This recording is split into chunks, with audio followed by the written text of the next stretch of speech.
Shalom saudaraku yang terkasih dalam Tuhan. Salam damai kasih Yesus Kristus bagi kita semua. Puji Tuhan jikalau pada saat ini Tuhan memberikan kesempatan lagi kepada saya untuk menyapa setiap saudara. Dimanapun saudara berada, saya yakin dan percaya saudara tetap ada dalam kekuatan tubuh. Berkat-berkat Tuhan tetap saudara alami. Bahkan dalam kehidupan saudara setiap hari sampai saat ini, jikalau saudara masih ada sebagaimana saudara ada, itu semua karena anugerah Tuhan. Dan kita patut mensyukuri setiap berkat bahkan anugerah Tuhan yang boleh kita rasakan dalam kehidupan kita sampai saat ini.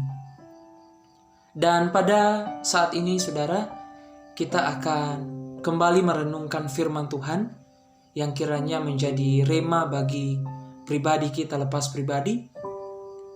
Bukan hanya menjadi rema, tetapi menjadi kekuatan dalam menjalani hidup yang masih Tuhan berikan di tengah-tengah dunia ini. Firman Tuhan yang terdapat di dalam Yesaya 50 ayatnya yang keempat bagian A. Yesaya 50 ayatnya yang keempat bagian A. Firman Tuhan berkata begini. Tuhan Allah telah memberikan kepadaku lidah seorang murid, supaya dengan perkataan aku dapat memberi semangat baru kepada orang yang letih lesu. Saudaraku yang terkasih dalam Tuhan, memang lidah tak bertulang. Dalam zaman yang semakin tidak menentu ini, lidah semakin sering digunakan menjadi sebuah alat untuk tujuan-tujuan yang tidak baik. Jika kita menonton siaran berita melalui media televisi atau media sosial, kita akan menemukan begitu banyak permasalahan yang terjadi dalam kehidupan manusia yang bersumber dari lidah. Namun sebagai murid Kristus, kita tentu tidak boleh melakukan perbuatan-perbuatan yang demikian. Bahkan jikalau kita menganggap diri sebagai murid, Tuhan telah memberikan kepada kita lidah seorang murid juga, supaya dengan perkataan kita dapat membangun orang yang sedang letih lesu, patah semangat, berbeban berat, sehingga mereka mendapatkan semangat yang baru. Apa yang harus kita lakukan untuk memiliki lidah seorang murid? Sehingga orang lain, sesama kita yang merasakan hal-hal yang demikian, dapat terberkati oleh perkataan-perkataan kita. Tugas kita yang pertama ialah menjaga lidah dari perkara yang jahat. Dalam Mazmur 34 ayat yang ke-14 berkata begini, jagalah lidahmu terhadap yang jahat dan bibirmu terhadap ucapan-ucapan yang menipu. Ada banyak sekali contoh lidah yang jahat. Salah satunya ialah mengomel. Ada banyak orang Kristen yang setiap hari pekerjaannya selalu mengomel, seolah tiada hari tanpa ocehannya. Selalu saja ada yang salah di matanya. Dan hal ini membuat orang-orang yang ada di sekitarnya menjadi gerah biasanya, dan tidak mau berada dekat-dekat dengan dirinya. Orang seperti ini tentu tidak memiliki lidah seorang murid, karena perkataannya tidak memberikan semangat atau membangun orang lain, bahkan sebaliknya menghancurkan kehidupan orang lain. Kemudian ada juga lidah yang suka menggosip. Gosip ini memang perkara yang tidak mudah dihilangkan. Ada banyak orang Kristen yang tanpa sadar ikut membicarakan hal-hal yang buruk tentang sesamanya. Perlu kita ketahui dan sadari bersama bahwa gosip adalah dosa. Ketika kita mulai membicarakan hal-hal yang buruk tentang orang lain, tanpa sadar kita sudah memberikan penghakiman kepada orang tersebut. Padahal penghakiman adalah haknya Tuhan.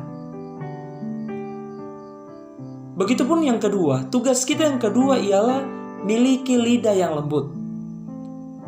Lidah lembut adalah pohon kehidupan, tetapi lidah curang melukai hati. Itu ada dalam Amsal 15 ayat yang keempat. Sebagai murid Tuhan, kita harus memiliki lidah yang lembut dan bijaksana. Kata-kata yang lembut dapat menenangkan hati yang galau, dan banyak orang akan merasa diberkati. Sesungguhnya, banyak konflik atau pertengkaran terjadi akibat dari penggunaan lidah dengan cara yang salah. Banyak orang bertengkar hanya karena masalah yang sebenarnya sangat sepele, namun yang keluar dari emosi yang meluap. Kitab Yakobus menggambarkan lidah itu seperti api. Lihatlah api. Betapapun kecilnya api, namun jika digunakan dengan cara yang salah, dapat membakar hutan yang besar, dan banyak korban jatuh karenanya. Sebaliknya, masalah yang besar akan dapat diselesaikan dengan mudah jika kita menggunakan kata-kata yang lembut dan menenangkan hati. Karena itu, milikilah lidah yang lembut dan bijaksana, sehingga melalui perkataan kita, orang merasakan damai sejahtera dan sukacita surgawi. Namun, lembut juga bukan berarti lemah. Di dalam kelembutan harus terdapat ketegasan, prinsip, dan dalam menyampaikan ketegasan itu harus disertai dengan kebijaksanaan. Tugas kita yang ketiga agar lidah kita menjadi lidah seorang murid, yaitu memberikan lidah kita dikuasai oleh Tuhan. Kalau kita melihat kisah Musa dalam Keluaran 4 ayat yang ke-10 hingga ayat yang ke-12, saya akan bacakan ayatnya. Lalu kata Musa kepada Tuhan, Tuhan, aku ini tidak pandai bicara, dahulu pun tidak, dan sejak engkau berfirman kepada hambamu pun tidak. Sebab aku berat mulut dan berat lidah.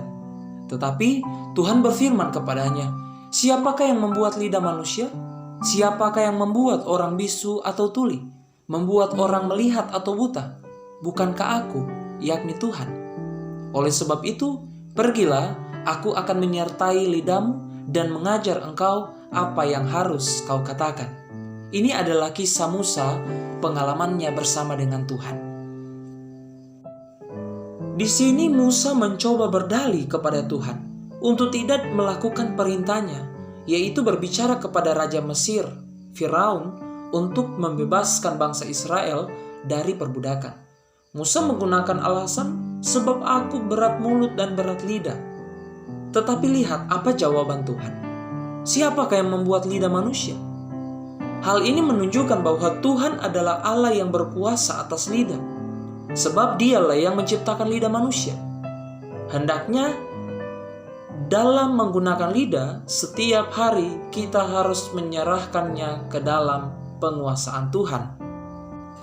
Penggunaan lidah yang tidak diserahkan ke dalam penguasaan Tuhan akan membawa kita jatuh ke dalam berbagai masalah dan pencobaan.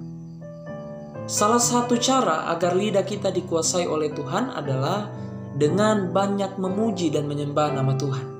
Banyak berserah kepada Tuhan dan mengucapkan syukur kepada Tuhan di dalam kehidupan kita. Jadi saudaraku, lidah memang adalah bagian yang terkecil dari anggota tubuh manusia yang memiliki peran sangat besar dalam perjalanan kehidupan. Namun, lidah dapat digunakan untuk tujuan yang baik ataupun sebaliknya, yaitu merusak. Tergantung dari manusia yang menggunakannya. Namun sebagai murid Yesus, kita harus menggunakan lidah kita sebagai alat untuk menyatakan kasih, sehingga dengan demikian nama Tuhan dapat dipermuliakan. Tuhan Yesus memberkati kita semua. Spirit of Excellence. Hidupku menggenapi